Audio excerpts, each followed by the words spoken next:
Hey guys, and welcome to RoboCAD. In this video, we are starting a new series on industrial automation.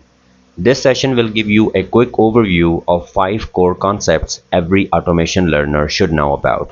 So let's begin. Industrial automation involves the use of control systems to run machines and processes automatically. Today we will cover 5 major topics: PLC programming, HMI, SCADA, sensors and actuators, and communication protocols. Let's start with the PLC.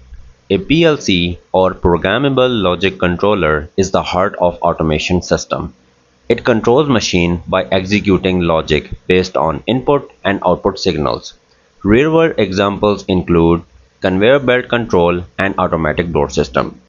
And now moving on to the next major topic, that is HMI. An HMI, or human interface, is what allows people to interact with machines, usually through touchscreens or control panels.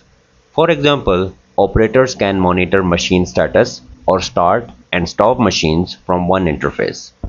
Now moving on to the next topic, which is SCADA, or Supervisory Control and Data Acquisition. SCADA systems are used to monitor and control processes from a central location. You will find SCADA in power plants or water treatment facilities where centralized control is crucial for system efficiency and safety. The next topic is sensors and actuators. Sensors detect physical conditions, for example proximity, temperature, or pressure, and actuators perform actions in response, like opening a valve or turning on a motor. They work together to bring real-world interaction into automation system. And finally, we have communication protocols. Automation devices talk to each other using communication protocols. For example, a PLC can send data to an HMI through PROFINET or receive data via Modbus.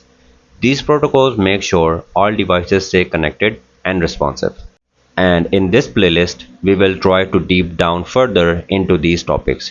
So that's all for this video guys. If you find this video helpful, then please hit the like button and subscribe to my channel. See you in the next video.